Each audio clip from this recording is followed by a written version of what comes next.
அல்லேலூயா. 104வது சங்கீதம் அதனுடைய 28வது வசனத்தை வாசிக்க கேட்கலாம். 104:28. நீர் கொடுக்க அவைகள் வாங்கிக் கொள்ளும், நீர் உம்முடைய கையை திறக்க அவைகள் நன்மையால் திருப்தியாகும். இந்த வருடம் கர்த்தர் தந்த இந்த நல்ல வாக்குத்தத்த வார்த்தைக்காக ஒரு விஷயம் கூட கரங்களை உயர்த்தி ஸ்தோத்திரம் பண்ணுவோம். ஹல்லேலூயா. கர்த்தருடைய கரம் யார் வாழ்க்கையில் காணப்படுகிறதோ, அல்லது கர்த்தருடைய கரம் யாருக்கு அனுகூலமா இருக்கிறதோ, அவங்க வாழ்க்கை தான் திருப்தியா இருக்கும். எல்லா பகுதியிலும், எல்லா நிலையிலும்.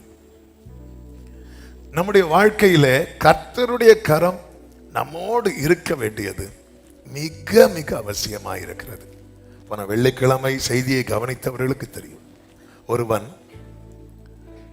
எங்க குடும்பத்துக்கு இவன் தான் பிரச்சனைன்னு சொல்லி ஒரு தாயார் ஒரு பையனுக்கு பேர் வைக்கிறாங்க. என்ன பேர் தெரியுமா? யாபேஸ். யாபேஸ் என்றாலே வலியை உண்டாக்குகிறவன். ஆனா யாபேஸ் அதை ஜெயிக்கணும்னு நினைச்சிட்டான்.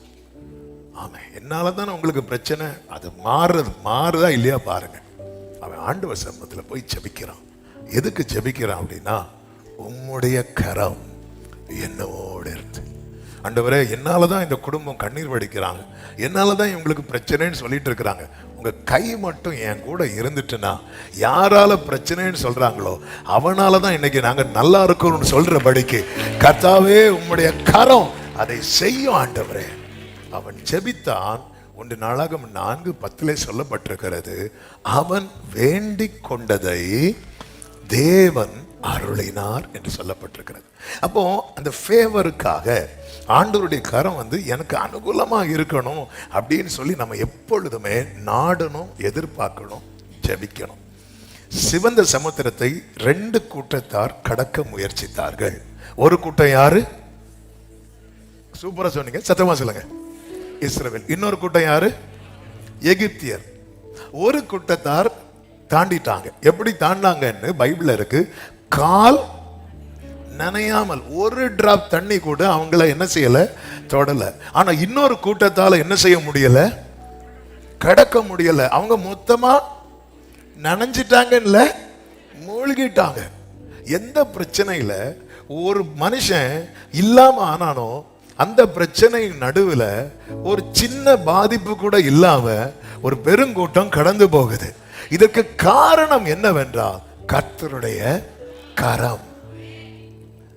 அப்ப இங்க பார்க்கும்போது அவருடைய கரம் ஒரு கூட்டத்துக்கு ஃபேவரா இருக்கு, இன்னொரு கூட்டத்துக்கு அகைன்ஸ்டா இருக்கு.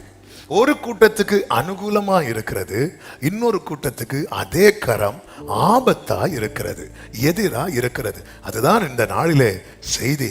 ஆண்டவருடைய கரம் இருக்குன்னு சொல்றதுல அல்ல, அந்த கரம் நமக்கு ஃபேவரா இருக்கா, நன்மையா இருக்கிறதா, அல்லது அதே கரம் நமக்கு எதிரா இருக்கிறதா என்பதை பார்க்க வேண்டும்.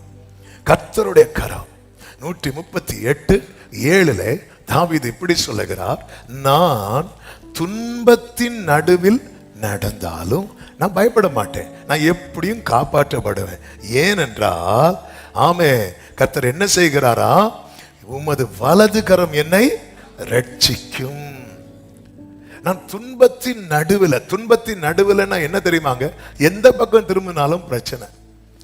ஊர்ல சொல்லுவாங்க சிலர், மத்தளத்துக்கு 2 பக்கம் தான் அடி, எங்களுக்கு சுத்தி சுத்தி அடி விழுது. எங்க போனாலும் அடி, ஊரு விட்டு ஊரு வந்த அடி, ஸ்கூலு விட்டு ஸ்கூலு போன அடி, காலேஜ் விட்டு காலேஜ் போன அடி, எங்க போனாலும் அடி. ஆமே, ஹல்லேலூயா. கடந்த நாள்ல ஒருத்தங்க ஒரு ஜெப குறிப்பா சாட்சியான்னு தெரியல அனுப்பி விட்டுருந்தாங்க. ஆமே, நான் பேர் ஊர் சொல்ல மாட்டேன், அதனால கோச்சிக்காதீங்க. அவங்க சொன்ன, அவங்களுக்கு சின்ன வயசுலேயே தாயார் இல்லையாம். தாயார் இல்லாததுனால அவங்க திருமணம் பண்ணும்போது, ஆண்டவரே நல்ல ஒரு பெற்றோர், எனக்கு நல்ல ஒரு மாமி வேணும் ஆண்டவரே அப்படின்னு ஜெபம் பண்ணி, ஏன்னா எனக்கு என்ன இல்லை, சின்ன வயசுல தாயார் இல்லை. அப்போ அந்த அன்பு எனக்கு இப்போ எங்கேருந்து கிடைக்கணும், எனக்கு அந்த அன்பை நான் அனுபவிக்கணும் அப்படி சொல்லி ஜெபம் பண்ணி, அதே போல் திருமணம் நடந்ததுக்கு அப்புறம் அவங்க, ஐயோ வேண்டாம் ஆண்டவரே, நான் அப்படியே இருந்துட்டே பயிராண்டவர் இது இப்படி கேட்டுதான் கேட்டேன். நான் கேட்டது போல ஆண்டவர் தந்தாரு பாஸ்டர். ஆனா அதுக்கப்புறம் தான் என் வாழ்க்கையில இப்படி ஒரு பிரச்சனையை நான் பார்த்ததே இல்லை அப்படின்னாங்க. எதுக்கு இதை சொல்றேன் அப்படின்னா, நம்ம பல நேரத்துல பல விதங்கள்ல நெருக்கப்படுகிறோம். இப்படி இருந்தா நம்ம லைஃப் செட் ஆயிரும், இப்படி இருந்தா வாழ்க்கை மாறிடும். அங்கே தாவீது துன்பத்தின் நடுவில் அவன் இப்படிப்பட்ட ஒரு சிச்சுவேஷன் எல்லார் வாழ்க்கையில ஏதோ ஒரு சூழ்நிலையில வரும். ஆனாலும் ஒரு தேவ பிள்ளைக்கு அதுல என்ன பார்க்கணும்னா, நான் எது நடுவில் இருக்கிறேன் என்று அல்ல, என் மேல யாருடைய கரம் இருக்கிறது என்று பார்க்க வேண்டும். ஆண்டவருடைய கரம் எனக்கு ஃபேவரா இருந்தா நான் துன்பத்தின் நடுவில் கிடந்தாலும்லாம் பாட மாட்டேன். நான் துன்பத்தின் நடுவில் நடந்தாலும், நான் மரண இருளின் பள்ளத்தாக்கில் இருந்தாலும் சொல்ல மாட்டாரு, நான் மரண இருளின் பள்ளத்தாக்கில் நடந்தாலும். ஆளுகையின் பள்ளத்தாக்கே உருண்டு பிறண்டுனா இருக்கு, அதை உருவ நடந்து, அதன் அர்த்தம் என்ன? ஒரு பாதையில நம்ம நடக்கிறோம்னாலே அதன் அர்த்தம் அதை நம்ம தாண்ட போறோம்னு அர்த்தம். இந்த காலை வேளையில் எனக்கு கேட்கிற அன்பு சகோதரா சகோதரி, துன்பத்தின் நடுவானாலும், அழுகையின் பள்ளத்தாக்கானாலும், உலர்ந்த எலும்பு நிறைந்த பள்ளத்தாக்கானாலும், அது நடுவில் நீங்க நடக்கிறீங்கன்னா அதை நீங்க தாண்ட போறீங்கன்னு அர்த்தம். நடக்க காரணம் என்ன? என்ன ஹோப் இருக்கு தாவீதே? நீங்க ஒரு அட்டத்துல இருந்தா கூட ஜம்ப் பண்ணி இன்னொரு இடத்துக்கு போயிடலாம். நீங்க எங்கேயுமே ஜம்ப் பண்ண முடியாது. எந்த பக்கம் திரும்பினாலும் ஒரே போல. சீஷர்கள் எங்க கடல்ல பயணிக்கிறாங்க, எந்த பகுதியில் வந்த போது கடல் கொந்தளிச்சு தெரியுமா? நடுக்கடல். இந்த நடுக்கடலில் நின்று சுத்தி பார்த்தா என்ன தெரியும்? டீ கடை, பஜ்ஜி ஒன்னும் தெரியாது. சுத்தி பார்த்தா என்னதான் தெரியும்? தண்ணி மட்டும்தான் தெரியும், எதுவுமே தெரியாது. அப்ப எங்கேயுமே போக முடியாத நிலையில கொண்டு வந்து விட்டுட்டு கொந்தளிப்பு அனுமதிக்கிறார். ஹல்லேலூயா. ஏன் அப்படி அனுமதிக்கிறார் தெரியுமா? சில இடத்துல நடுவில் கொண்டு விட்டு. ஏன்னா சில பிரச்சனை வரும்போது நாம ஒரு தீர்மானம் எடுப்போம் தெரியுமா? இங்க ஒரு தீர்மானமும் எப்படிங்க நீங்க இவ்வளவு பிரச்சனையிலையும் ஆண்டவர் சமூகத்தில் நிக்கிறீங்கன்னா, எங்கே ஓடுவே? ஒரு தீர்மானமும் எடுக்க முடியாத சூழ்நிலை கூட நம்மளை ஆண்டவர் சமூகத்தில் கொண்டு வந்து நிறுத்தும். ஹல்லேலூயா. ஆமென். பெத்லகேமுக்குள்ள என்ட்ராகிறது வரைக்கும் தீர்மானம் எடுக்கிற ஆப்ஷன் ரூத்துக்கு இருந்துச்சு. இன்னொரு அம்மா உண்டு, ஓர்பாள். ஆமே, ஓர்பாளுக்கு இருந்துச்சு. உள்ள என்ட்ராய் வந்தாச்சு, இனி ஒன்றும் பண்ண முடியாது. ஹல்லேலூயா.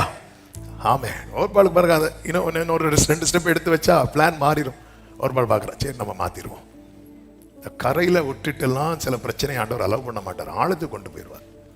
ஆழத்து கொண்டு போய். ஆனால் ஒரு இங்கே இந்த இடத்துல இதே வசனத்தில் கர்த்தருடைய கை 2 விதமாய் செயல்படுகிறதை பார்க்க முடியும். என் சத்துருக்களின் கோபத்துக்கு விரோதமாக கையை, கை ஒரு கூட்டத்துக்கு எப்படிதான் இருக்கு? அகைன்ஸ்டா இருக்கு, எதிரா இருக்கு. அதே வசனத்தில் உமது வலது கரம் என்னை ரட்சிக்கும். ஆண்டவருடைய கரம் மட்டும் தேவ பிள்ளைக்கு எதிராக மாறிவிடவே கூடாது.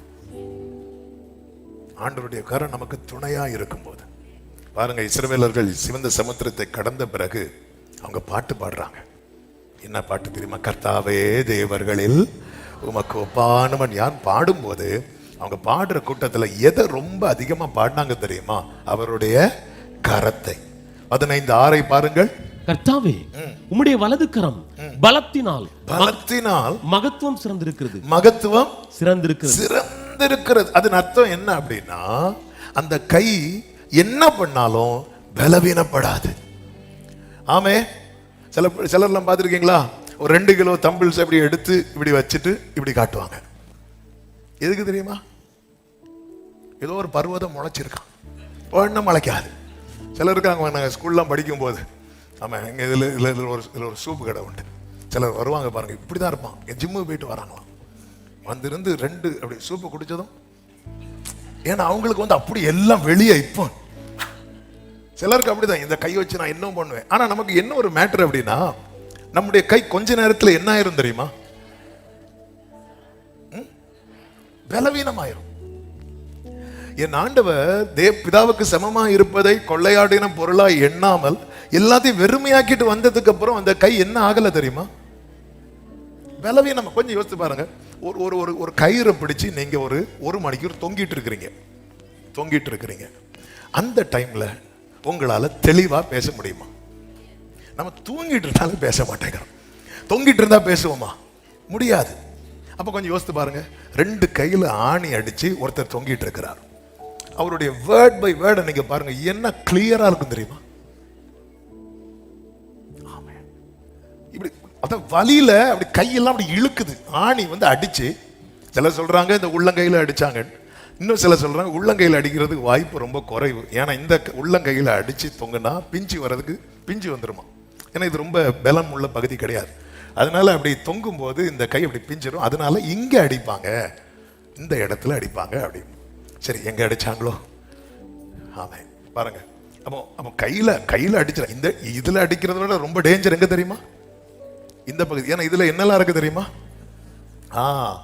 அந்த உயிர் நாடி நரம்புகள்லாம் இருக்குல்ல. ஒரு அவங்க பயங்கர அவங்க அந்த ஒவ்வொரு, அதே போல அந்த முள்ளு எல்லாம் இருக்குல்ல, அதெல்லாம் விஷம் உண்டு. ஆணிலையும் விஷம் இருக்குமா. அந்த அளவுக்கு கொடூரமான, இப்படி 2 கையில் அடிச்சு அப்படி சரீரம் இழுத்து தொங்கிட்டு இருக்கிறார். தொங்கும் போது கீழே அந்த பாதம் வைக்கிறதுக்கான இடத்துல அந்த காலை கொடுத்து, 2வது சர்வீஸ் பேசும்போதே நமக்கு கால் வலிக்குது. இப்படி தொங்கிட்டு இருக்கும்போது அவருடைய வேர்ட் பை வேர்டு நீங்க கவனிச்சீங்கன்னா அவ்வளவு கிளியரா இருக்கு. ஏன் தெரியுமா? அவருடைய கரம் பலத்தினால் மகத்துவம் சிறந்திருக்கிறது. ஹல்லேலூயா! எவ்வளவு பெரிய தேவன். ஆமே. அதுல ஒரு வார்த்தை சொல்லுவார் பாருங்க, என் தேவனே என் தேவனே. ஆமே. கேட்கலாமா? ஏன் அதை சொன்னீங்க? எழுதி வச்சாரு சொன்னேன். அது எழுதி வச்சாரு. என் பிள்ளை இதுல இப்படி சொல்லணும்னு அவருடைய தீர்மானம். அது எழுதலன்னு வைங்களேன், அதையும் சொல்லியிருக்க மாட்டா. என்ன ஆண்டவருங்க அவரு. அந்த இடத்துல தான் ஆண்டவருடைய அன்பை பார்க்க முடியும். என் இருதயத்துக்கு ஏற்றவனுடைய வலி அது. அது யாரு எழுதுனது தெரியுமா? தாவீது. அதன் அர்த்தம் என்ன? அவனுடைய வலி தான் என் வலி, அவனுடைய சந்தோஷம் தான் என் சந்தோஷம். நான் இதெல்லாம் படிக்கும் போது இப்படிதான் சொல்லுவேன், ஆண்டவரே என் வலி உங்க வலிப்பா, என் சந்தோஷம் உங்க சந்தோஷம்ப்பா. எத்தனை பேர் இந்த காலை வேளையில நம்புறீங்க? நல்ல கரங்களை சற்றி ஆமேன்னு சொல்லுங்க பார்க்கலாம். கொஞ்சம் தூக்கம் வருதுன்னா அப்படி அப்படி கலைச்சிட்டு இருக்கணும். நான் பார்க்கும்போது யாராவது தூங்குனா எனக்கு என்னலாமோ ஆகும். அதனால நான் சொல்றேன், சரியா? அதனால பி ஹாப்பி, சந்தோஷமா. எனக்கு சில தோணும் அவங்கள கூப்பிட்டு ஏதாவது கேட்டுருமா. ஹல்லேலூயா! பாருங்க, அப்படி எப்படி முழிக்கிற மாதிரி ஆக்ட் விடுறீங்க. ஹல்லேலூயா! ஆமே. அது எங்க பிரின்சிபல் சொல்லுவாரு, அதாவது ஒருத்தங்க நம்ம செய்தியை கவனிச்சிட்டு இருக்கிறாங்கன்னு தெரியணும்னா அவங்க ஃபியூ செகண்ட்ஸுக்குள்ள 3 வாட்டி இப்படி கண்ணடைவாங்களாம். ஒருத்தங்க கண்ணே அடைக்காம இப்படியே பார்த்துட்டு இருக்கிறாங்கன்னா ஆள் இங்க இல்லை. அதுக்காக இப்ப சொன்னேன்னு சொல்லிட்டு இருந்து ஒரே கண்ணடி வேண்டாம். ஆமே. பாஸ்டர் தான் சொன்னாரு, அதுல இருந்து நம்ம என்ன செஞ்சுட்டு இருக்கணும்? அதுல ஆமே. ஏன்னா வேர்டு வந்து நம்மளை விட்டு போயிடவே கூடாது. கர்த்தருடைய வார்த்தை வந்து போயிடவே கூடாது. அதாவது தேவ ராஜ்யத்தை குறித்து பேசும்போது பைபிள் ஸ்டடியில் அதெல்லாம் டீட்டெயிலாக கேட்கலாம். தூங்குனதை வந்து என்ன போட்டாங்களாம்? களைய போட்டான். தூங்குனதை களைய போட்டான். இதான் கிங்டம் பிரின்சிபல். கிங்டம் உடைய செட்டப்பை வந்து ஆண்டவர் வந்து நிறைய ஊமைகள்ல சொல்லுவார். அந்த ஊமைகளை தான் நம்ம பைபிள் ஸ்டடியில் பார்க்க போறோம். கர்த்தருக்கு சித்தமானால் எல்லா மாதத்தின் முதல் சண்டே ஈவினிங் 6 to 8 தேவராஜ்யத்தை குறித்து இயேசு சொன்ன ஊமைகள். கர்த்தருக்கு மகிமை உண்டாவதா. அதுல வந்து தூக்கம் அப்படின்னு வரும்போது களைய கொண்டு போடுறாங்க. அது எப்போதான் தெரிஞ்சது களைனா? இந்த முளைக்க ஆரம்பிச்சு பாருங்க, அப்பதான் தெரிஞ்சது. அப்படி முளைக்க ஆரம்பிச்சதும் எஜமான்ட்ட போய் சொல்றாங்க, இப்படி ஒரு பிரச்சனை இருக்குன்னு. தூங்கும் போது விதைக்கப்பட்ட களை முளைக்க ஆரம்பிச்சதும் எஜமான் சொல்றாரு, இப்போ அதுல கை வைக்காதுன்னு. அதன் அர்த்தம் என்ன? இந்த கதிர் வளரும் போது இந்த களையும் வளரட்டும், நீ கொஞ்சம் அனுபவி, நீ கொஞ்சம் அனுபவி. இந்த அறுவடை நாள் வரும் தெரியுமா, அன்னைக்கு பார்த்துக்கலாம், இப்போ அதுல கை வைக்காது. அப்ப அவங்களுக்கு எப்படி இருந்திருக்கு தெரியுமா? நான் அங்க மட்டும் தூங்காம இருந்திருந்தா இந்த களையை போட்டிருக்க மாட்டாங்களே. அதாவது பைபிள் பிரின்சிபிள்னு ஒன்று இருக்கு பாருங்க. சில காரியங்கள் நம்ம என்ன இந்த மாதிரி எல்லாத்தையும் பண்ணிட்டு ஆண்டவர்கிட்ட வந்து மன்னிப்பு கேட்ட உடனே கிடைக்கும், மன்னிப்பு கிடைக்கும். ஆனால் சில பாதையில் நம்ம என்ன செஞ்சுதான் ஆகணும்? நடந்துதான் ஆகணும். ஆமே. பவுல்கிட்ட சொல்லுவார், முள்ளில் உதைப்பது உனக்கு கடினமா. பவுலுக்கு மன்னிப்பு கிடைச்சா கிடைக்கலையா? கண்டிப்பா கிடைச்சு, 100% கிடைச்சு. அதுக்கு கூடவே என்னவும் கிடைச்சு தெரியுமா? ஒரு முள்ள வச்சுக்கோ, நீ தானே மிதிச்ச. அதனாலதான் ஆவியானவர் நம்மளை எப்படி கைட் பண்றாரோ அப்படி டிராவல் பண்ண பழகிறணும். நம்ம வந்து அவரை மன்னிக்கிறதில் தயப்படுத்தவருங்கிறத நம்ம தவறான கண்ணோட்டத்துல பார்த்துடவே கூடாது. என்ன பண்ணாலும் கர்த்தர் மன்னிச்சிட்டாருன்னு பேசிட்டு இருக்கிறாங்க. இல்ல, அவர் முன் செய்த பாவங்களரை தான் கழுவி இருக்கிறார். 2 பேதுரு 1:9 நீங்க படிக்கும் போது எடுக்க வேண்டாம். முன் செய்த பாவங்களரை கழுவி இருக்கிறார். அப்படிதான் பைபிள்ல இருக்கு, தெளிவான வார்த்தை. முன் செய்த பாவங்களரை கழுவி இருக்கிறார். கர்த்தருக்கு மகிமை உண்டாவதாக. அப்ப இங்க கவனிங்க, இவங்க கூடவே எதை பாடுறாங்க அப்படின்னா கர்த்தருடைய வலது கரத்தை, அவருடைய கரத்தை பாடுறாங்க. பாடிட்டு சொல்றாங்க, கர்த்தாவே உம்முடைய வலது கரம் என்ன செய்தது? பகைஞனை நொறுக்கி விட்டது. ஏன் பகைஞனை நொறுக்கிச்சு தெரியுமா? அந்த பகைஞன் என்ன சொல்லுகிறான்? 9வது வசனத்தை பாருங்கள். தொடருவேன், பிடிப்பேன், கொள்ளையாடி பங்கிடுவேன். என் ஆசை அவர்களிடத்தில் திருப்தியாகும். என் பட்டயத்தை உருவுவேன், என் கை அவர்களை சங்கரிக்கும் என்று இந்த பகைஞனை கர்த்தர் நொறுக்கினார். பகைஞனுடைய, சத்துருவினுடைய டார்கெட் என்ன தெரியுமா? இவனை தொடரணும். பிரச்சனைகள் தொடருகிறது என்றாலே புரிந்து கொள்ளுங்க, உங்க விஷயத்துல அவனுக்கு இன்னும் என்ன இல்லை? கரெக்டா சொல். உங்க விஷயத்துல அவனுக்கு என்ன இல்ல? திருப்தி இல்ல. அந்த வசனத்தை பாருங்கள். என் ஆசை அவர்களிடத்தில் திருப்தியாகும். எத்தனை பேர் இந்த பகல் நேரத்தில் ஆண்டவரை மகிமைப்படுத்த போறீங்க? என்ன பல பிரச்சனைகள் தொடருகிறது உண்மைதான். ஆனா என் விஷயத்துல சத்துருவை இதுவரை அவர் திருப்தி அடைய விடலன்னு சொல்றவங்க நல்ல கரங்களை தட்டி, என்ன 1000 பிரச்சனை தொடருது, பல போராட்டங்கள், நெருக்கங்கள், துன்பங்கள் இருக்கிறது. ஆனா இந்த பகல் நேரத்தில் ஆண்டவர் சமத்துல சொல்ல முடியும், சத்துருவை திருப்தி அடைய விடாத தேவனுக்கு. சத்துருவுக்கு திருப்தி வரணும்னா என்ன தெரியுமாங்க? இவன் வியாதியா இருக்கிறாங்கிறது அவனுக்கு திருப்தி வராது, அது அவனுக்கு சந்தோஷத்தை கொடுக்கும். அவனுக்கு திருப்தி உண்டாகணும்னா தாவீது சொல்றாரு, நான் வியாதியா இருக்கும்போது என்ன பார்க்க வராங்க, பார்க்க வந்துட்டு போய் என்ன பேசுறாங்க தெரியுமா? அவன் எப்பொழுது சாவான், அவன் பேர் எப்பொழுது அழியும். இதுலதான் திருப்தி அவனுக்கு. ஆனா விடல. ஒவ்வொரு நாள் எசேக்கியாவை போல எத்தனை பேர் நைட்டு தூங்கும் போது பொழுது விடுகிறதுக்கு முன்னாடி நான் இல்லாம போயிருவேன். காரணம் அவ்வளவு பிரச்சனை, அவ்வளவு போராட்டம், அவ்வளவு வியாதி, அவ்வளவு நெருக்கம். இனி ஒரு நாள் என் வாழ்க்கையில உண்டா தெரியாது. இப்படி இருந்த சூழ்நிலையில ஒவ்வொரு நாளும் நிர்மூலமாகாமல் கிருபை தந்து தேவன் நடத்த காரணம் புரிந்து கொள்ளுங்கள். சத்துருவை திருப்தி அடைய விடல. சத்தமா ஆமென் சொல்லுங்க பார்க்கலாம். எவ்வளவு பெரிய பாக்கியம். பிரச்சனையே இல்லைன்னு, அந்த பிரச்சனைகளையும் பிரச்சனை ஏங்க தொடருது? ஏன்னா அவனுக்கு திருப்தி ஆகல. அதாவது நீங்க பெரிய ஐஸ்வர்யமான்களா இருந்து அவனுக்கு பிரச்சனை இல்லை, நீங்க இருக்கிறதே அவனுக்கு பிரச்சனை. பார்த்தாலே அவனுக்கு என்ன செய்ய மாட்டேங்குது? எகிப்துல இஸ்ரவேலருக்கு எகிப்தியர் அடிமைகளா இருந்தாங்களா? எகிப்தியருக்கு இஸ்ரவேலர் அடிமையா இருந்தாங்களா? இஸ்ரவேலர் யாருக்கு அடிமையா இருந்தாங்க? ஆனா அந்த அடிமைத்தனத்தில் இருக்கிறவங்க பெருகிறத பார்த்து இவங்களுக்கு என்ன வந்துச்சு? பொறாமை வந்துச்சு, எரிச்சல் வந்துச்சு. அவங்க நிலைமை எப்படிப்பட்டதா இருக்கு? மாட்டுக்கு வைக்கோல் கூட இல்ல. அவங்க சொல்றாங்க, நாங்க இறைச்சி பாத்திரங்கள் அண்டையில் சாப்பிட்டோம்னு சொல்லல, உட்கார்ந்தோம். அப்படி பார்த்துட்டு போதும், அப்படி இறைச்சியை ஸ்மெல் பண்ணிட்டு கஞ்சி குடிக்கிறது, அவ்வளவுதான். இதான் லைஃப். அங்க என்ன நீ ஊத்து கஞ்சி, அங்க என்ன அது பக்கத்துல. சிலர் பார்த்துருக்கீங்களா, ஹோட்டல் பக்கம் போகும்போது பசி எடுக்கும், அதுவரை பசிக்காது. நாங்க அண்டையில் உட்கார்ந்து. இப்படிதான் என் தகப்பனாரோடு கூட எங்க அப்பா 19 வயசுல ஆண்டவரை ஏற்றுக்கொண்டதுனால வெளியே வந்தாங்க. அதே போல அந்த சீசன்ல ஆண்டவர் நிமித்தம் வீட்டை விட்டு துரத்தப்பட்டாங்க, வெளியேற்றப்பட்ட அநேகர் உண்டு. அதுல அப்பாவுடைய ஃப்ரெண்டு ஒருத்தாங்க. அவங்க நல்ல குடும்பத்தில் பிறந்து வளர்ந்தவங்க. நான் இயேசுவை ஏற்றுக்கொண்டதுனால அவங்கள வீட்டில் எதுவுமே கிடையாது, வீட்டை விரட்டிட்டாங்க. அப்போ போறாங்க. ஒரு நாள் காலையில அவங்களுக்கு நல்ல பசி. அப்போது ஒரு தெருவழியாக நடந்து போகும்போது அங்கே ஒரு பேக்கரி இருக்குது. அந்த பேக்கரியில் அப்போ தான் அந்த ஃப்ரெஷ்ஷாக பன்னை கொண்டு ட்ரேயில் கொண்டு அப்படி பேக்கரியில் வைக்கிறாங்க. இந்த பன்னு ஃப்ரெஷ்ஷாக கொண்டு வரும்போது ஒரு ஸ்மெல் வரும். அப்போ இப்படி வைக்கும்போது அந்த ஸ்மெல் இவர் என்ன பண்ணுறாருன்னா, இவர் அந்த கடைக்கு முன்னாடி கொஞ்சம் அப்படி நிற்கிறார். நின்று அப்படின்னாரு பாருங்க. ஓனர் பார்த்துட்டார், பார்த்து திட்டுன்னு திட்டார். இவரால் தாங்க முடியல. சாரி என்ன நீங்க இருந்து மோப்பம் பிடிச்சி வியாபாரத்தை கெடுக்கிறியா, நீ காலையிலே நிக்குது பாருன்னு சொல்லிட்டு.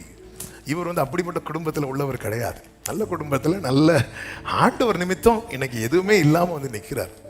ரொம்ப ஃபீல் பண்ணி இப்படி போயிட்டு இருக்கும்போது அப்படி நடந்து போயிட்டே இருக்கிறார். கொஞ்ச தூரம் போகல, தலையில பொத்துன்னு ஒண்ணு வந்து விழுந்தது. இப்படி தலையை பிடிக்கிறாரு, கையில மாட்டிட்டு. என்னன்னு பார்த்தா பன்னு. இவரை அந்த ஓனர் விரட்டினார் பாருங்க. விரட்டிட்டு இருக்கிற கேப்ல ஒரு காக்கா வந்து ஒரு பண்ணை தூக்கி, காக்கா பண்ணு கிட்ட வந்தது. இப்ப காக்கா விரட்டுறாரு. இந்த காக்கா பயந்து மேல போய் கீழே போட்டுச்சு. கீழே யார் மேல போட்டுச்சு தெரியுமா? ஆண்டவர் எலியாவை மட்டும் இல்ல, அவருடைய ஒவ்வொருவரையும். ஆமே, கர்த்தர் நல்லவருங்க.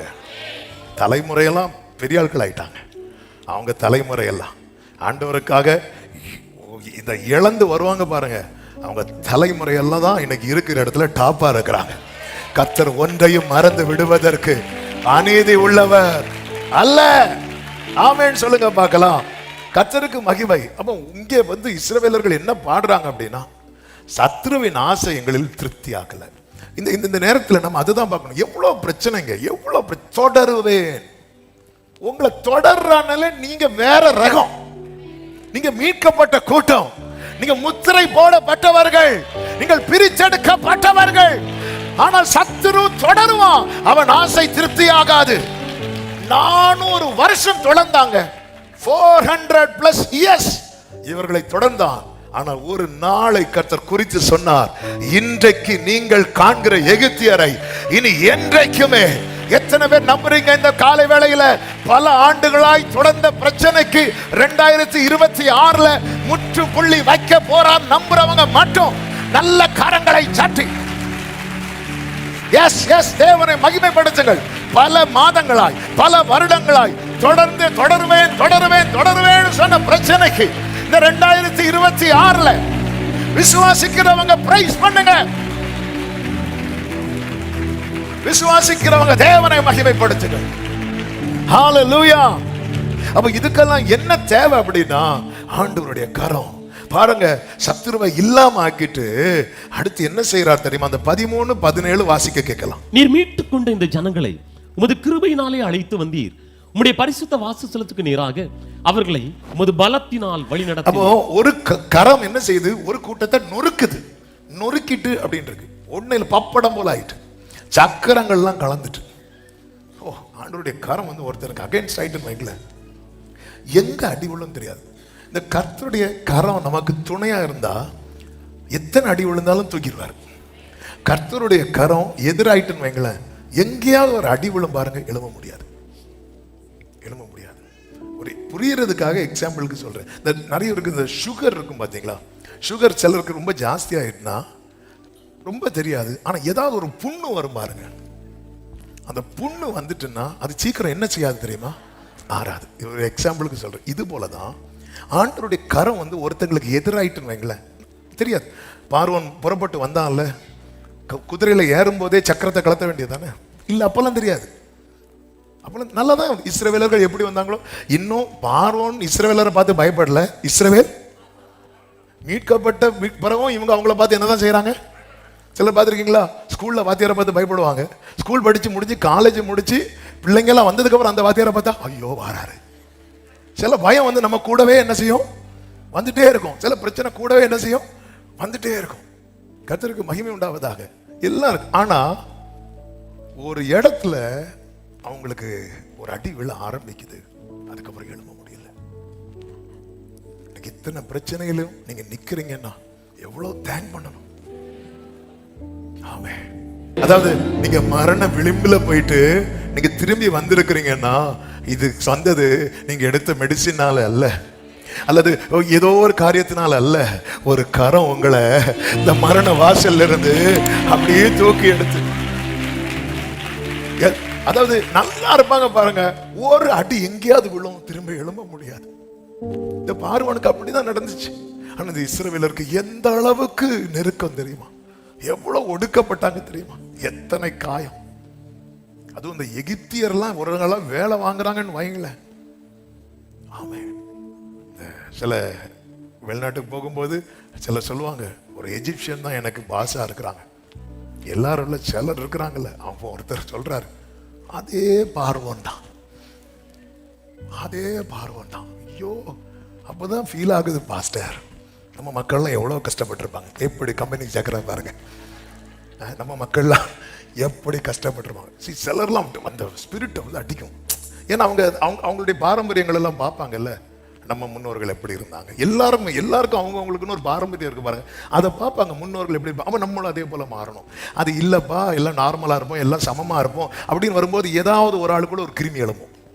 அவன் நாங்க அப்படிப்பட்டவங்க, எப்படி இருந்தோம் தெரியுமா, இன்னைக்கு எப்படி இருக்கிறோம் தெரியுமா, எப்படி இருக்கு, ஒரு வயிற்று வலி இருந்தா தெரியும் எப்படி இருப்பேன், எப்படி என்ன. இது வந்து மனுஷன் நம்ம தெரிய மாட்டேங்குது. நம்ம எல்லாம் பலவீனம் உள்ளவர்கள். we are nothing, ஒண்ணுமே கிடையாது. இந்த கோவிட் வந்தப்போ தெரிஞ்சுது. நாங்கெல்லாம் யாரு தெரியுமா, கோவிட் வந்து கொத்திட்டு போயிடும், நமக்கு தெரியாது. நம்ம மாஸ்க் போடும்போது அதுவே கூட சேர்ந்து உள்ளே இருக்கும். எத்தனை பாதிப்புகள், எத்தனை அது குறிப்பிட்ட ஜாதியை பார்த்தா அடிச்சது, இல்லை யார் சர்ச்சுக்கு போகலன்னு அடிச்சது, யார் எல்லாரையும் பாதிச்சது, என்னையும் பாதிச்சாதான் சொல்றேன். எல்லாருக்கும் நம்ம ஒண்ணுமே கிடையாது, ஒண்ணுமே இல்லாமலும் நாம நின்றுட்டு இருக்கிறோம்னா, நம்ம அறியாத ஒரு கிருபை, நம்ம அறியாத ஒரு பவர், நம்ம அறியாத ஒரு வல்லமை நம்மளை அப்படி பிடிச்சு நிறுத்திட்டு இருக்குன்னா, எத்தனை பேருக்கு நான் சொல்றது புரியுது? என் இயேசு எனக்கு நல்லவர்னு சொல்றவங்க சத்தமா ஆமென். கர்த்தர் நல்லவர், இத புரியணும். ஏதோ நாம நிக்கிறோம், இல்ல ஆண்டவர் மீட்டு கொண்டு, அந்த கை மீட்கிறது, அந்த கை நடத்துகிறது. 17வது வசனத்துல சொல்லப்பட்டிருக்கிறது, நீர் அவர்களை கொண்டு போய், அவர் தான் கொண்டு போறார். நீர் அவர்களை கொண்டு போய் கர்த்தராகிய தேவரீர் வாசம் பண்ணுகிறதற்கு நியமித்த ஸ்தானமாகிய உம்முடைய சுதந்திரத்தின் பர்வதத்தில், அவர் ஏற்கனவே சிலதை நியமித்து வைத்திருக்கிறார். உம்முடைய சுதந்திரத்தின் பர்வதத்திலும் ஆண்டவராகிய தேவருடைய கரங்கள் ஸ்தாபித்த பரிசுத்த ஸ்தலத்திலும் அவர்களை நாட்டுவேர். ஆமென். சொல்லுங்க, மீட்டெடுத்தவர் நடத்துகிறவர் நாட்டுவார். ஆமென். எத்தனை பேர் நம்புறீங்க? கர்த்தர் என்னை ஸ்திரப்படுத்த போகிறார். இனி நான் அலைந்து திரிய விட மாட்டார், இனி நான் சிறுமைப்பட்டு போக விட மாட்டார். கர்த்தர் என்னை நாட்டுவார். இதுதான் அவருடைய கை செய்யும். அப்ப இந்த கை நமக்கு கடைசி வரை ஃபேவரா இருக்கணும். அநேகருக்கு மீட்கிறதுல ஃபேவரா இருந்துச்சு, நடத்துறதுல விட்டுட்டு. அநேகருக்கு நடத்துறதுல ஓகேவா இருந்துச்சு, நாட்டுறதுல விட்டுட்டு. அதனாலதான் எப்பவுமே அவருடைய சப்போர்ட், அதாவது வேலைக்காரருடைய கண்கள் தங்கள் எஜமான்களின் கையை நோக்கி இருக்குமா போல. அப்படி என்ன அழகான சங்கீதம்ல, 123 நினைக்கிறேன். அப்படி அதே போல நாங்களும் அப்படி பார்த்துட்டு இருக்கிறோம்ப்பா. உங்க கரம் என்னோடு இருந்து. ஆண்டவருடைய கரம் அப்ப நமக்கு எதிராக மாறிடக்கூடாது. கர்த்தருடைய கரம் யாருக்கு விரோதமாய் இருக்கும் என்ற ஒரு 3 காரியங்களை வேகமாய் சொல்லி ஜெபிக்க விரும்புகிறேன். நல்ல கவனமாய் கேளுங்கள். இது ஒரு பிரசங்கம் அல்ல. இங்க பேசப்படுகிறது பிரசங்கமா பார்த்தா நமக்கு 4 பாயிண்ட்ஸ் 3 பாயிண்ட்ஸ் கிடைக்கும், அதுக்கு மேல ஒண்ணுமே இல்லை. ஆனா இன்னைக்கு கர்த்தர் என்கிட்ட ஏதோ சொல்ல விரும்புகிறார். எங்க கண்ணோட்டத்துல பார்க்கும்போது நம்மோடு இந்த வசனம் பேசி கிரியை செய்து கொண்டே இருக்கும். ஆமென். கர்த்தருடைய கரம் யாருக்கு அகைன்ஸ்டா விரோதமா இருக்கும்? ஒன்று, தவறான பாதையில் தங்கி இருக்கிறவர்கள். தவறான பாதை. இந்த நகோமி ஒரு வார்த்தையை சொல்லுவாங்க. ரூத்தின் புஸ்தகம் 1:13 வாசியுங்கள். அவர்கள் பெரியவர்களாக மட்டும் புருஷருக்கு வாழ்க்கைப்படாதபடிக்கு நீங்கள் பொறுத்திருப்பீர்களோ அது கூடாது. என் மக்களே கர்த்தருடைய கை எனக்கு விரோதமாய் இருக்கிறதினால் உங்கள் நிமித்தம் எனக்கு மிகுந்த விசனம் இருக்கிறது. இங்க நகோமி ஒரு கசப்பான உண்மையை சொல்றாங்க. சில உண்மை எப்படிதான் இருக்கும் தெரியுமா? சத்தமா சொல்லுங்க, கசப்பா தான் இருக்கும்.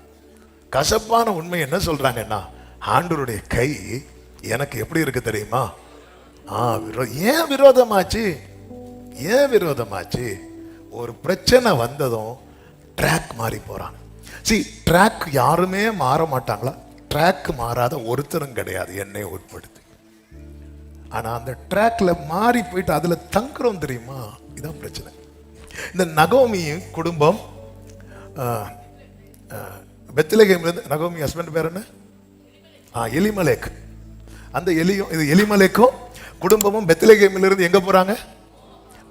போனதும் அவங்களுக்கு அடி விழுந்துச்சா? இல்ல, போனதும் கல்யாணம் நடக்கு. காரியம்லாம் நடக்குது. 10 வருஷம் அங்க இருக்கிறாங்க, ஒரு பிரச்சனை கிடையாது. நான் ஏற்கனவே சொன்னதை மறுபடியும் சொல்றேன், இந்த ஒரு அடி விழ ஆரம்பிக்கும் தெரியுமா, அதுக்கப்புறம் எழும்பிட முடியாது. இதான் கர்த்தருடைய கை எதிராயிட்டுன்னா இதான் பிரச்சனை. கர்த்தருடைய கை ஒருத்தனுக்கு ஃபேவரா இருந்துன்னு வைங்களேன், வெறுமையாக்குகிறவர்கள் வெறுமையாக்கி போட்டாலும் கர்த்தர் அந்த மகிமையை திரும்பி வர பண்ணுவார். கர்த்தருடைய கை எதிராக இருந்துட்டுனா எல்லாமே அது பாட்டுல நடந்துட்டு தான் இருக்கும். எல்லாமே நடந்துட்டு தான் இருக்கும். அது நடக்கலையா, இது நடக்கலையா, கல்யாணம் நடக்கலையா, இது நடக்கலையா, வேலை கிடைக்கல, எல்லாம் கிடைக்கும், எல்லாம் கிடைக்கும். அப்ப நீங்க எப்படி ட்ராக் மாறிட்டுன்னு சொல்றீங்க? எங்க பிரச்சனை ஆரம்பிக்கணும், எங்கேயாவது ஒரு இடத்துல அடி விழும் பாருங்க, அதுக்கப்புறம் எழும்ப முடியாது. இந்த நகோமி குடும்பத்துக்கு அதுக்கப்புறம் எழும்ப முடியல. அடி மேல அடி அடுத்து ஒரே நாள்ல நடக்கல. ஸ்டார்டிங் நல்லதா இருக்கும், எங்கேயாவது அடி விழும் பாருங்க, ஆமா, அதுக்கப்புறம் எழும்ப முடியல. திரும்ப அவங்க பெத்லகேமுக்கு வரும்போது சொல்றாங்க, கர்த்தருடைய கை விரோதமா இருந்துச்சு. நாம் தெரிந்தெடுக்கிற பாதை நமக்கு சரின்னு தோணலாம், ஆனால் உண்மையில் அது சரியான பாதையா? அதனாலதான் மேகம் போட்டு இத்தனை திரளான சாட்சிகள் சூழ்ந்து நிற்க, பாரமான யாவையும் நம்மை சுற்றி நெருங்கி நிற்கிற பாவத்தையும் தள்ளிவிட்டு விசுவாசத்தை துவக்குகிறவரும் அதை முடிக்கிறவருமா இருக்கிற இயேசுவை நோக்கி நமக்கு நியமித்த பாதையிலே பொறுமையோட. இந்த ரன்னிங் ரேஸ் எல்லாம் பார்த்துருக்கீங்களா? 100 மீட்டர் 200 மீட்டர்லாம் ரேஸ் இருக்கும் பாருங்க. அப்போ ஒவ்வொருத்தருக்கும் ஒவ்வொரு ட்ராக் இருக்கும். அந்த ட்ராக்ல நீங்க பார்க்கும்போது இந்த அந்த கிரவுண்டை சுத்தி ட்ராக் இருக்கும். ஃபர்ஸ்ட் ட்ராக்ல நிற்பாங்க தெரியுமா, அடுத்த ட்ராக்ல நிக்கிற ஆளை அந்த ஸ்டாண்டிங் பொசிஷன், அந்த ஃபர்ஸ்ட் ஸ்டார்டிங் பொசிஷன் இருக்குல்ல, பார்க்கும்போது அடுத்த ட்ராக்ல நிக்கிற ஆளு இதை விட கொஞ்சம் ஃப்ரண்ட்ல நிக்கிறது மாதிரி தான் இருக்கும். நீங்க அடுத்தடுத்த ட்ராக்ல இப்படி பாத்தீங்கன்னா இப்படிதான் நிப்பாங்க. அப்ப ஃபர்ஸ்ட் பொசிஷன்ல பார்க்கும்போது என்ன தெரியுமா தோணும், யாரு ஃபர்ஸ்ட் நிக்கிறது போல இருக்கும் தெரியுமா, அது லாஸ்ட்ல நிக்கிற ஆளு. ஆனா அவங்க ஓடி முடிக்கும் போது எல்லாருக்கும் அளவு என்ன அளவு தான், ஒரே அளவு தான். இப்படிதான் நமக்கு தோணும், இக்கரைக்கு அக்கறை பச்சை, அவங்களுக்கு என்ன இவங்களுக்கு என்ன, எனக்கு மட்டும். அதாவது கடினமான பாதையில் பயணிக்கிறவனுக்கு லெகுவான பாதையில் ஒருத்தன் பயணிக்கிறான் தெரியுமா, அவனுக்கு கொடுக்கப்பட்ட கிருபையை விட பல மடங்கு கிருபை கொடுக்கப்படுகிறது. டேலி ஆயிட்டு அவ்வளவுதான். சிலருக்கு சொந்த வீடு இருக்காது, சிலருக்கு சொந்த வீடு 2-3 இருக்கும். நீங்க அவங்கள்ட்ட கேட்ட பேர் அவங்க சொல்லுங்க, இந்த 2-3 என்னைக்கு வந்துச்சு, அன்னையோட தூக்கம் போச்சு. இக்கரைக்கு அக்கறை பச்சை, அவ்வளவுதான். இந்த கடினமான பாதையில பயணிக்கிறவங்களுக்கு, லெகுவான பாதையில பயணிக்கிறவங்களுக்கு ஆண்டவர் ஒரு கிருபை கொடுக்கிறாரு தெரியுமா, அதை விட ஜாஸ்தி. அப்போஸ்தலர்கள்ல கிருபை ரொம்ப வாங்கினது யாரு? பவுல். அதனால மற்ற எல்லாரை விட அவர் அதிகமா என்ன பண்றாரு, பிரயாசப்படுறார். இந்த ட்ராக்ல நின்னதுனால தான் பவுல் உன்னால ஓடி வெற்றியோடு ஓட்டத்தை முடிக்க முடிந்தது. ஹalleluya. இக்கரைக்கு அக்கறை. நமக்கு இன்னொருத்தங்களை பார்க்கும்போது இவங்களை இல்ல இல்ல இல்ல, உங்களுக்கு கிடைக்கிற எத்தனையோ கிருபைகள் அவங்களுக்கு கிடைக்கல தெரியுமா, நம்ம நினைச்சிட்டு இருக்கிறோம். இல்ல, ட்ராக் மாறிடக்கூடாது. ட்ராக் மாறுவோம், மாறாத ஆளே கிடையாது. நான் முதல்ல என்ன சொல்லிட்டேன், இல்ல எத்தனை ட்ராக் ஊழியத்துக்கு வந்த பிறகு மாறினேன். ஆனா அந்த ட்ராக்ல தங்க கூடாது. ஆண்டவர் உணர்த்துறாரு தெரிஞ்சதும் அப்படி வந்துடணும். நீ வலதுபுறம் இடதுபுறம் சாயும் போது அர்த்தம் என்ன, நம்ம என்ன செய்வோம், சாய்வோம். சத்தம் கேட்கும், உடனே வந்துடணும், வர பார்க்கணும். இல்ல இவங்க போனாங்க, தங்கிட்டாங்க, அங்கேயே பெண் கொள்றாங்க. அதன் அர்த்தம் என்ன, இனி போண்டா, எங்க போக வேண்டாம், பெத்லகேம் போக வேண்டாம். அந்த ட்ராக்கே மறந்துட்டாங்க, அழைப்பை மறந்துட்டாங்க, ஆரம்பத்தை மறந்துட்டாங்க, தேவனை மறந்துட்டாங்க. ட்ராக் மாறக்கூடாது. வேதத்தில் புரியும்படி ஒரு சம்பவம் சொல்லுகிறேன். என்னாகமம் 22வது அதிகாரத்துல பிலேயாம் என்கிற ஒரு தீர்க்கதரிசி உண்டு. இந்த பிலேயாமை குறித்த ஒரு இன்ட்ரோடக்ஷன் கொடுக்கிறேன். இந்த பிலேயாம் யார் அப்படின்னா, எடுத்தோடனே ஆளு மோசம்லாம் சொல்லக்கூடாது. பிலேயாமுக்கு இருந்த சுபாவங்களை நேற்று அதான் மெடிடேட் பண்ணிட்டு இருக்கும்போது சில காரியங்கள் ரொம்ப ஆச்சரியமா இருந்துச்சு. கர்த்தருக்கு மகிமை உண்டாவதாக. பாலாக் என்கிற மோவாபிய ராஜா பார்க்கும்போது இஸ்ரவேலர்கள்லாம் திரளா இருக்கிறாங்க. இவங்களை அடிக்கணும்னா ஒரே வழிதான் இருக்கு. என்ன வழி? இந்த பிலேயாமை வச்சு சபிக்கணும். அப்ப அவன் நினைக்கிற, இந்த பிலேயாம் யாரை பிளஸ் பண்றானோ அவன் நல்லா இருக்கிறான், பிலேயாம் யாரை சபிக்கிறானோ அவன் நல்லா இல்லை. அப்ப இந்த பிலேயாம் இஸ்ரவேலரை சபிச்சுட்டானா நம்ம அதுக்கப்புறம் போய் அவங்கள ஈஸியா அட்டாக் பண்ணலாம் அப்படி சொல்லி இந்த பாலாக் என்ன பண்றான் அப்படின்னா, கொஞ்சம் பொருட்களை சில அதாவது குறி சொல்றதுக்கான கூலியை நம்ம ஊர் வழக்கப்பட்டு நம்ம ஊர் லாங்குவேஜில் சொல்லணும்னா, ஆமாம் நீங்கள் எனக்கு ஏதாவது தீர்க்கதரிசனம் சொல்லுங்கள், நான் உங்களுக்கு காணிக்க தரேன். ஒரு நல்ல வெகுமதியை கொடுத்து விட்டுட்டான். அப்போ பிலேயாம் சொல்கிறான், இங்கே வாங்க சொல்லி சொல்கிறான், நான் கர்த்தரிடத்துல விசாரிக்கணும் அப்படிங்கிறான். இந்த பிலேயாம் யார் அப்படின்னா, பணத்தை பார்த்ததும் வார்த்தையை மாற்றி பேசுகிறவன் கிடையாது, கர்த்தரிடத்தில் விசாரிக்கிறவன். ரெண்டாவது சொல்கிறான், கர்த்தர் சொல்லுகிறபடியே சொல்லுவேன் அப்படின்ட்டான். அவன் மாற்றி பேச மாட்டான், என்ன சொல்கிறாரோ சொல்கிறான். அடுத்த ஒரு முக்கியமான காரியம், நீங்கள் தங்கிருங்க, நாளைக்கு உங்களுக்கு ஆன்சர் சொல்கிறேன் அப்படிங்கிறான். அப்போ அவனுக்கு அவ்வளோ கான்ஃபிடென்ட் இருக்குது, இன்றைக்கி நைட்டு கர்த்தர் என் கூட, அவ்வளோ நிச்சயம் இருக்குது. நீங்கள் நம்ம ஒரு 21 நாள் ஃபாஸ்டிங் போடுவோம், ஆண்டவர் பேசுகிறாரா இல்லையா பாப்பா, இல்லை இல்லை இல்லை இல்லை, நீங்கள் இந்த ராத்திரி தங்கிருங்க, காலை எழும்போது உங்களுக்கு ஆன்சர் இருக்கும். மறந்துட்டேன், என்ன கான்ஃபிடென்ட்டுங்க. நீங்கள் இந்த ராத்திரிக்கு இங்கே தங்கிருங்க. ஆமென். 8வது வசனம், அவன் அவர்களை நோக்கி, ராத்திரிக்கு இங்கே தங்கியிருங்கள், கர்த்தர் எனக்கு சொல்லுகிறபடியே உங்களுக்கு உத்தரவு கொடுப்பேன் என்றான். எப்போ சொல்லுவாருன்னு தெரியாது. அப்ப என்ன சொல்லியிருக்கணும், என்னைக்கு உத்தரவு கொடுக்கிறாரு அது வரைக்கும் தங்கிருங்க. இல்ல இல்ல இல்ல இல்ல, ராத்திரிக்கு, இந்த ஒரு நைட், காலைல நீ எழும்போது உனக்கு ஆன்சர் இருக்கும்பா. இதான் பிள்ளையா, என்ன கான்பிடன்ட். அப்ப எவ்வளவு ஆண்டவரோட தொடர்புல இருக்கிறான் பாருங்க. அதே போல அடுத்த வசனத்தை பாருங்கள், தேவன் பிலேயாமிடத்தில் வந்து, ஆண்டவர் பிலேயாம் கிட்ட வர வந்து கேட்கிறார், உன்னிடத்தில் இருக்கிற இந்த மனிதர் யார் என்றார். இப்போ ஒரு அப்படியே பாஸ் பண்ணுங்க. ஒரு கேள்வி, நான் 3 பாயிண்ட் சொன்னேன், அடுத்து 2 சொல்லி விட்டுறேன். ஆனா எப்படி போகுதோ போயிட்டு இருக்கு. 1 கிளாக்கு அப்பப்போ பார்க்குறேன். ஆமாம், நேற்று இப்படி தான் சேலத்தில் ஒரு மீட்டிங்கில் பேசிட்டு இருக்கும்போது எடுத்ததும் 5ன்னு. ஆமாம், முதல் பாயிண்ட் முடியும் போது டைம் முடிஞ்சிட்டு, சரி உங்களுக்கு முடிஞ்சுன்னு சொல்லி ஜோமெண்ட்டு கிளம்பி வந்துட்டு இருக்கும்போது சேலம் பாஸ்டர் ஃபோன் பண்ணுறாங்க, பாஸ்டர் என்ன அந்த மீதி 4ஐயும் ஃபோனில் சொல்கிறீங்களா? நான் சொன்னேன், உங்களுக்கு முடிஞ்சு அதுலேயே ஆண்டவர் பேசிட்டாங்க, நமக்கு பாயிண்ட்ஸ் முக்கியம் கிடையாது, நமக்கான ரேமா வந்துட்டுல. ஆமாம், சரி கவனிங்க. ராத்திரி தேவனிடத்தில், தேவன் பிலேயாம்கிட்ட வந்து கேட்கிறார், உங்ககிட்ட இருக்கிற இந்த மனுஷர் யார்? இப்போ உங்கள்கிட்ட கேட்கிறேன், அது யாருன்னு ஆண்டவருக்கு தெரியுமா தெரியாதா? தெரியும். அப்ப ஏன் கேட்டார்?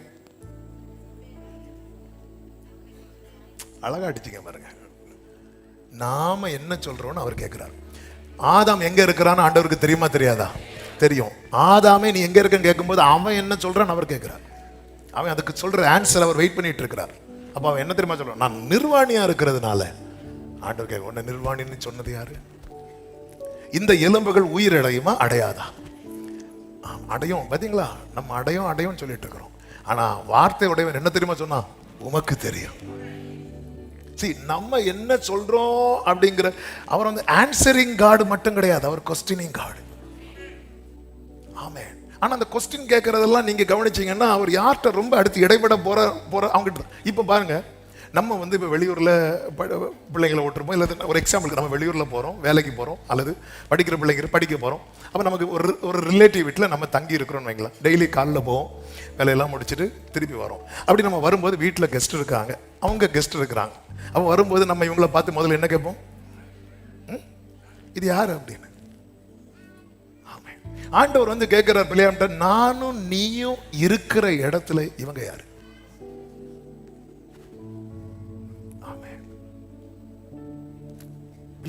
இது ஏன் டைம் இல்ல?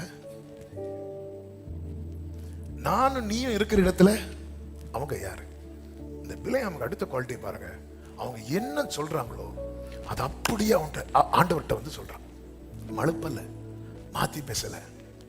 அப்போ ஆண்டவர் சொல்றாரு 12வது வசனம், அதற்கு தேவன் பிலேயாமை நோக்கி, நீ அவர்களோட போக வேண்டாம், அந்த ஜனங்களை சபிக்கவும் வேண்டாம், அவர்கள் ஆசீர்வதிக்கப்பட்டவர்கள் என்றான்.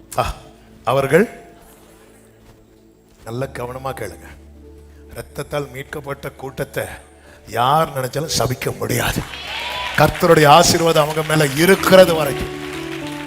அதே நேரத்தில் சாபத்தீடானது நமக்குள்ள.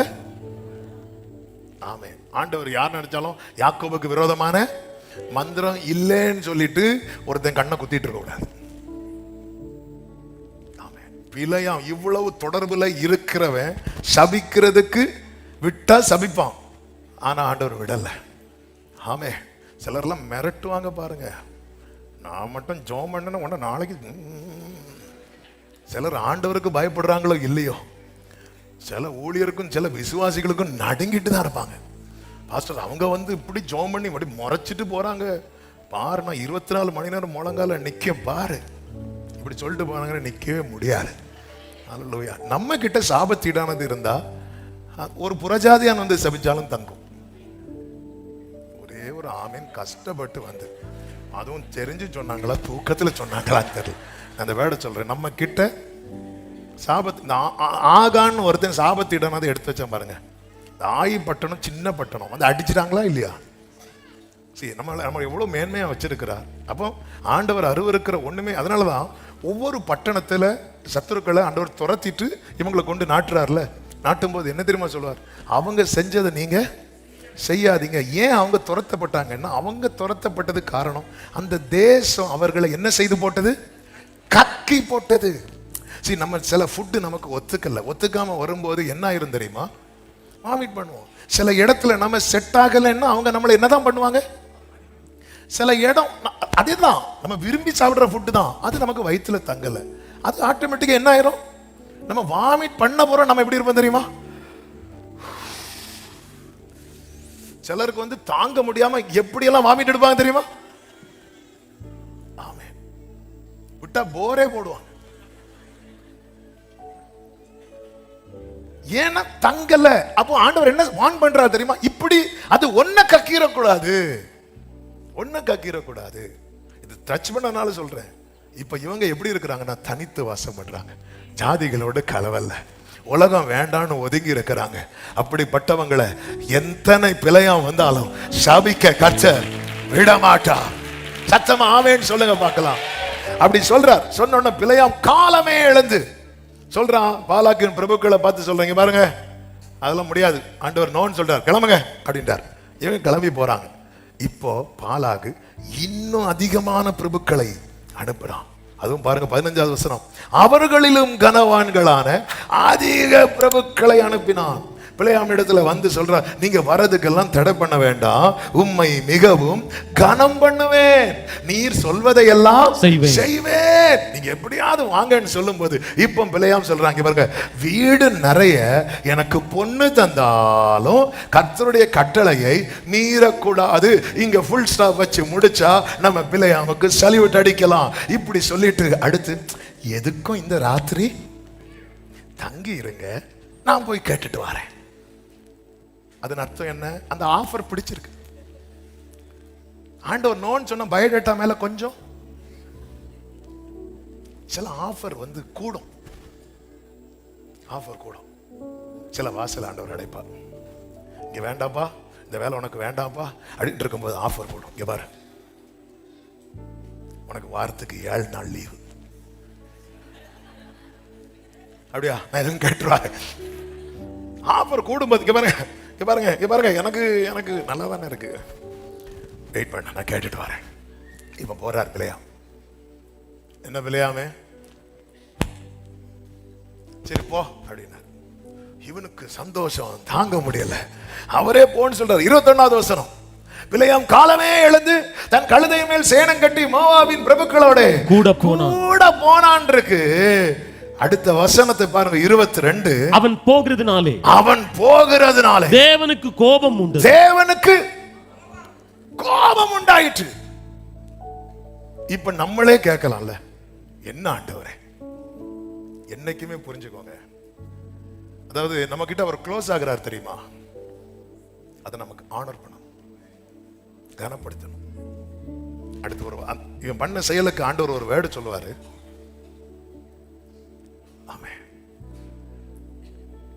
நேத்து ஒண்ணு சொல்லி இன்னைக்கு மாத்தி பேசுகிறவர் கிடையாது ஆண்டவர். அவர் பொய் சொல்ல அடுத்த வார்த்தை ஒரு இருக்கிற மனம் மாற மனுபுத்திரனும் அல்ல, அவரோ வென்றால் ஒரே மனதா இருக்கிறார், தமக்கு சித்தமானதை எல்லாம் நோ, நான் நோ தான். நம்ம அந்த நோவை எஸ்ஸா மாத்துறதுக்கு திரும்ப வந்து நிக்கிறோம். ஆனா இப்ப எஸ் சொல்லிட்டு விட்டுட்டாரு. ஆண்டவரே, ஆண்டவரே, நீங்க மனப்பூர்வமா சொல்லாத எஸ் எனக்கு வேண்டாம். நீங்க அதாவது கொஞ்சம் நம்ம ஏதாவது பண்ணி ஆண்டவர்கிட்ட எஸ் வாங்கிடலாங்க. ஆனா அந்த எஸ் வாங்குற அதே டைம்ல அவர் கையை எடுத்துருவாரு, அகைன்ஸ்ட் ஆயிடுவாரு. அப்ப இவன் என்ன பண்ணிருக்கணும் பிள்ளையாம்? நேத்து நோன்னு இன்னைக்கு எஸ்னாரே, எதுக்கும் வெயிட் பண்ணும். என்னாண்டவர் ஓகே தானே, முழு சம்மதம் தானே. ஏங்க இந்த இடத்துல ரிலேஷன்ஷிப் இங்கோட முடிஞ்சது. சில மேன்மைக்காக, சில அற்ப ஆதாயத்துக்காக ஒரு தெய்வீக உறவு உனக்கு கட்டாகணுமா? அவன் போகிறதுனால இப்ப ஆண்டவர் எஸ் சொல்லிட்டு பார்த்துட்டு இருக்க, இவன் போறானா இல்லையான்னு. அப்போ பிள்ளையாம இவ்வளவு நான் டெய்லி நைட் உங்ககிட்ட வந்து பேசுறேன், உனக்கு நான் சொன்ன நோவை அக்செப்ட் பண்ண முடியல. இன்னைக்கு ஆண்டவர் கேட்கிறார், உனக்கு எஸ் வேணுமா கிஸ் வேணுமா? ஆமென், ஹல்லேலூயா. ஆண்டவர் கேட்டார். ஆமென். என்கிட்ட அப்படி இந்த வேர்டை படிக்கும் போது நான் அப்படிதான் படிப்பேன். உனக்கு எஸ் வேணுமா என் கிஸ் வேணுமா, அவ்வளவுதான்.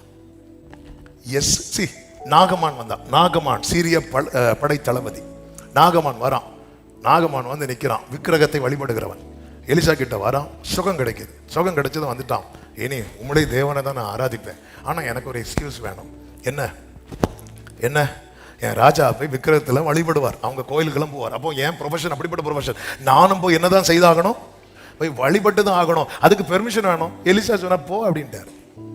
போன்னு சொல்லிட்டு இன்னொரு காரியத்தை செய்வார் தெரியுமா? அவன் கொண்டு வந்த ஒரு காணிக்கை தொட மாட்டார்.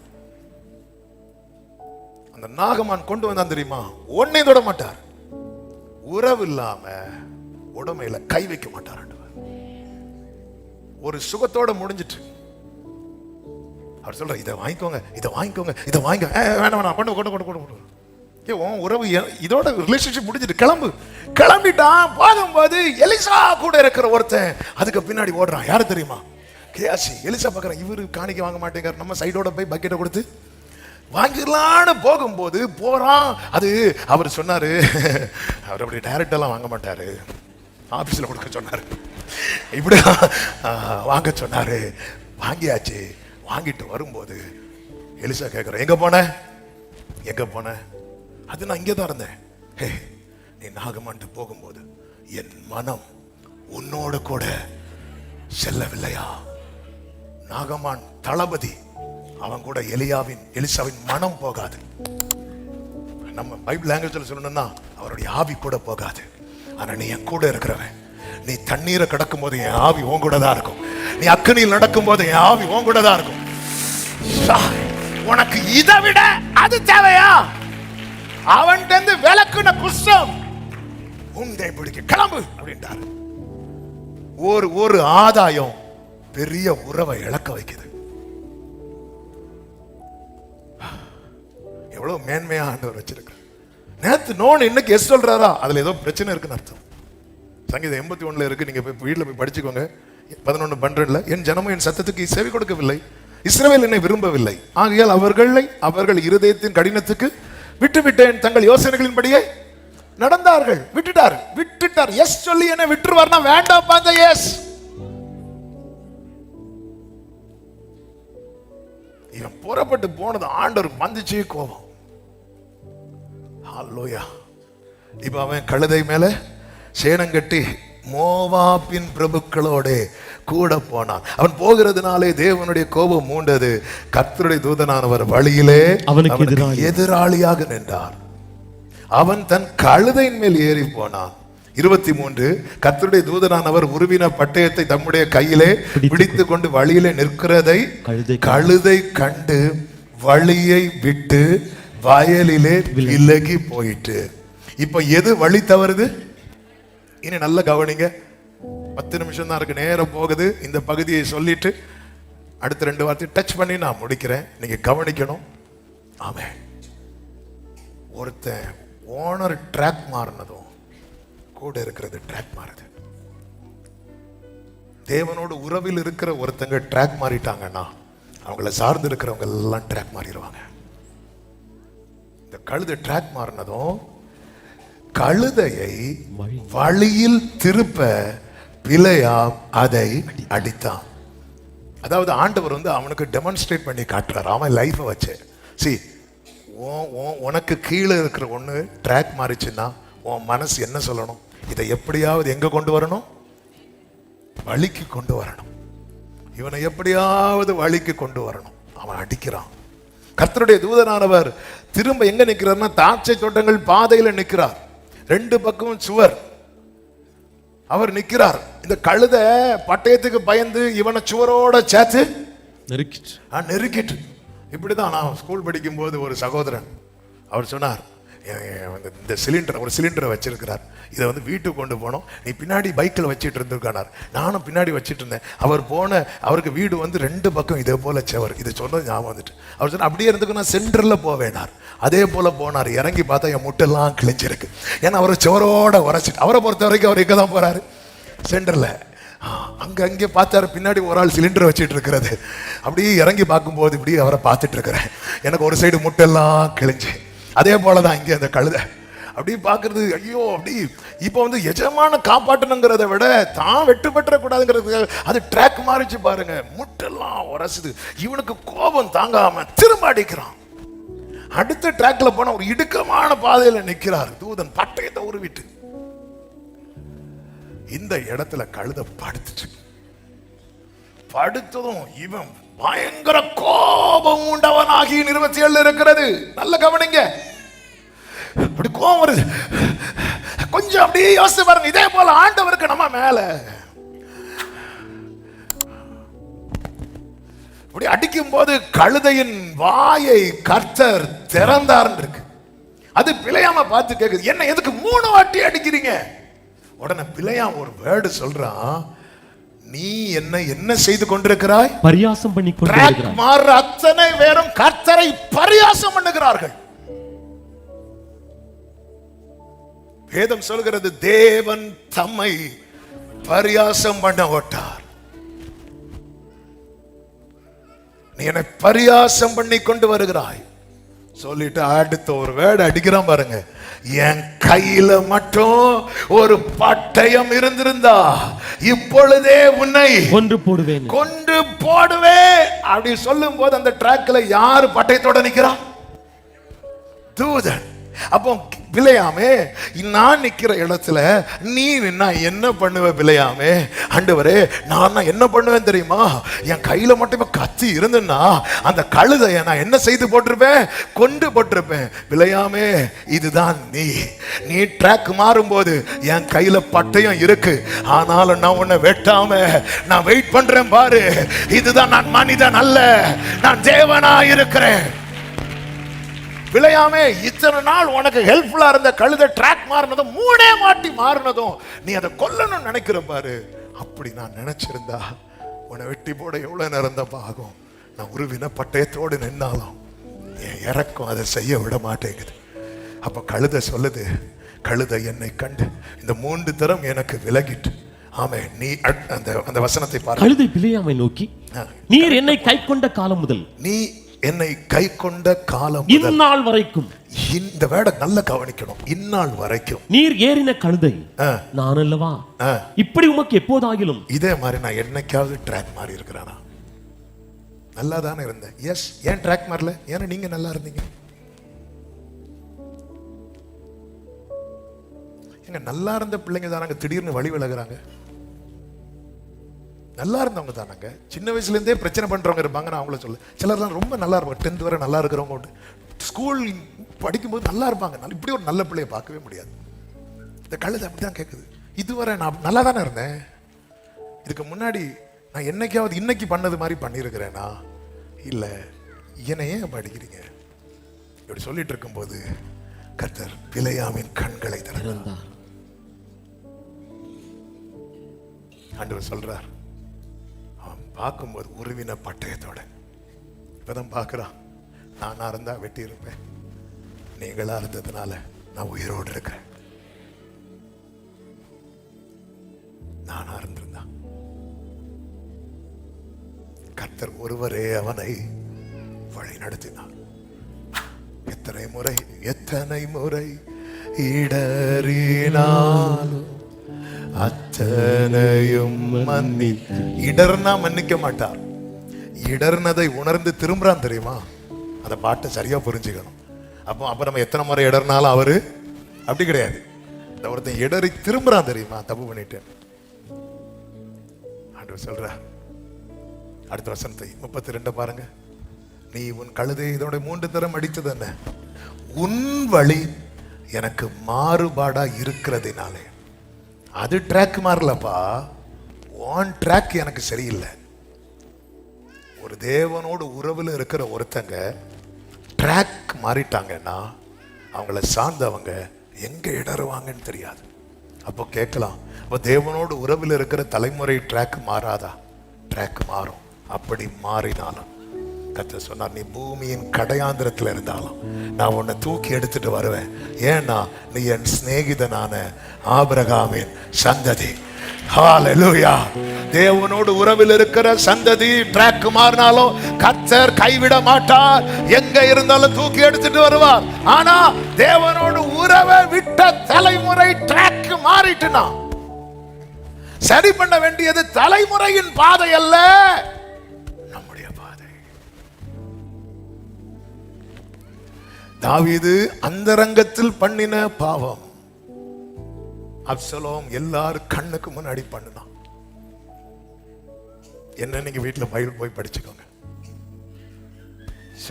4 சுவருக்குள்ள பண்ண பாவம், யாருக்கும் தெரியாதுன்னு வச்ச பாவம். தலைமுறை, அந்த தலைமுறை இழந்துட்டு எப்படி துடிச்சான் தெரியுமா தாவீது? மகனே, என் மகனே அப்சலோமே, உனக்கு பதில் நான் மரித்தேனானால் நலமாயிருக்குமே. அவ்வளவு வலி, அவ்வளவு வேதனை. ஹல்லேலூயா. ஒரு தேவ பிள்ளை நான் எங்க கரெக்ட் பண்ணணும் ஆண்டவரே? சிலர் பாருங்க ஆண்டவரோடு நல்லா இருப்பாங்க, ஆனா யாக்கோபு பாருங்க, யாக்கோபு தந்திரம், ஆண்டவர்கிட்டே தந்திரத்தை காட்டிட்டு போயிட்டார். ஆனா ஆண்டவர் சொல்றார், என் சிநேகிதனான ஆபிரகாமின் சந்ததி, பூமியின் கடையாந்திரம் அவர் கண்டுபிடித்தேன்னு சொல்றாரு யாக்கோபு. ஈசாக்கெல்லாம் கண்டுபிடிக்க அவசியம் இல்லை, ஈசாக்கே வந்துட்டார், பலிபீடத்துல வாலண்டியரா அர்ப்பணிச்சிட்டார். ஆனா அந்த பேர பையன் இருக்கான் பாருங்க யாக்கோபு, நம்ம ஆளு, கண்டுபிடித்தேன், ஊழ இடுதல் உள்ள பாழான நிலத்துல கண்டுபிடித்து ஒரு பிடி பிடிச்சார். அப்படி தூக்கும் போது சொல்றார், நான் உன்னை வெறுக்கல. ஏன்? என் ஃப்ரெண்டோட பையன் நீ, என் சிநேகிதனான ஆபிரகாமின் சந்ததி, என் கரம் உன்னை தாக்கும்.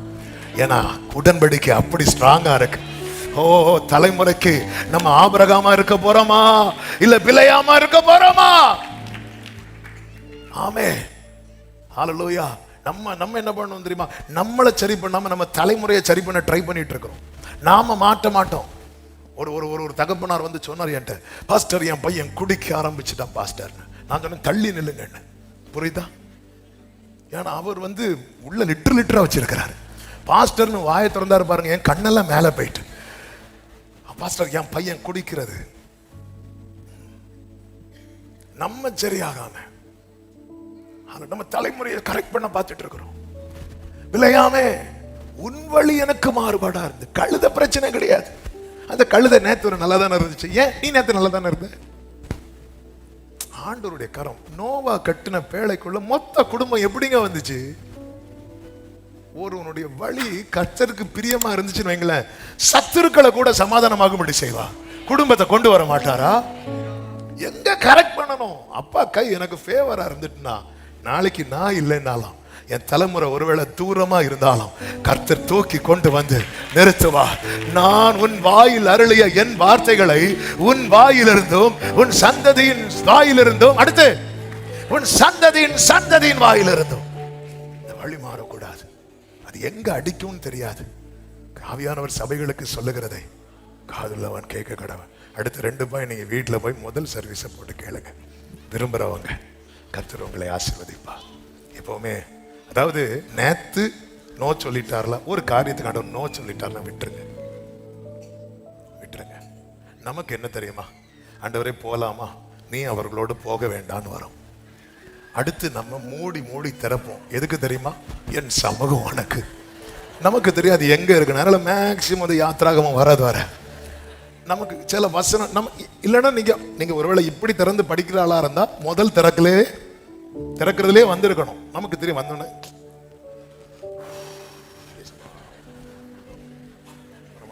ஆண்டவர் 3வது திறக்கும் போது வரும். மேக்சிமம் 2வது 3ல இருந்து 5க்குள்ள வந்துடும் நீங்க எதிர்பார்த்த ஆன்சர். ஆமே. சில பார்க்குறாங்க என்ன தீர்க்க தரிசனம். நான் என்னதான் சொல்லிட்டு இருக்கிறேன், மேக்சிமம் 5க்குள்ள வந்துடும். ஹல்லேலூயா. ஆமே. கர்த்தருக்கு மகிமை உண்டாவதாக. இப்படிதான் ஒருத்தங்க திருமணத்துக்கு வாழ்த்து எழுதி அனுப்புனாங்க. 1 யோவான் 4 இருந்து ஒரு வசனத்தை எழுதி அனுப்பணும். 1 யோவான் 4வது அதிகாரம் எடுக்க வேண்டாம், 18 எழுதி அனுப்பணும். அதுக்கு பதில் 1 யோவான்ல அந்த 1 யோவான் 4:18 திருமண வாழ்த்து, பூரண அன்பு பயத்தை புறம்பே தள்ளும். அப்போ இந்த அன்பு பூரணமா இருக்கட்டும் சொல்லி விஷ் பண்ணி அனுப்பணும். போட்டதுல இந்த ஃப்ரெண்ட்ல இருக்கிற ஒன்றை போட விட்டாங்க. யோவான் 4:18 அதுல போட்டிருக்கு, உனக்கு 4 புருஷர்கள் இருந்தார்கள், இப்பொழுது இருக்கிறவன் உனக்கு புருஷன் அல்ல. ஒரு பெரிய பிரச்சனை உண்டாயிட்டு. இது எங்க அப்பா சொன்ன சம்பவம் ஒரு குடும்ப மீட்டிங்ல. அதனால இப்படி கண்ணை மூடி ஏதோ ஒன்று எடுத்து குத்தி எடுத்து ஆண்டவர் வாக்கு தந்தார். ஆமே. நோ சொல்லிட்டாரா? இந்த உறவுல இருக்கவங்களுக்கு தான் தெரியும் அவர் எஸ் சொல்றாரா நோ சொல்றாரு. இப்ப 2வது எஸ் சொல்லும் போது இவன் வெயிட் பண்ணணும். ஆண்டவரே, யாக்கோபு பாருங்க, ஆண்டவர் சொல்ல யோசேப்பு ரதங்கள் எல்லாம் அனுப்புறார். அனுப்புனதும் பேர் சபாக்கு போறார் யாக்கோபு. ஏன்னா பெர்மிஷன் வேணும். அங்க போய் உட்கார்ந்து இருக்கிறார். ஆண்டவர் சொல்ற நீ போ அப்படின்னு. போக மாட்டேங்கிறான். நீ போ அப்படிங்கிற. சில போன்னு சொல்றாரு தெரியுமா, அதுல பிரச்சனை இருக்கு. யாக்கோபு வெயிட் பண்ணிட்டு இருக்கும்போது சொல்றாரு நானும் வரேன் அப்படின்னு. உடனே போறான். இப்படிதான் ஆண்டவரே நான் போறது மேட்டர் இல்லை, உங்க மனம் என் கூட வருதாப்பா, உங்க ஆவி அந்த ஆவி செபிக்கிறார். உங்களுடைய நல்ல ஆவி என்னை செவையான வழி.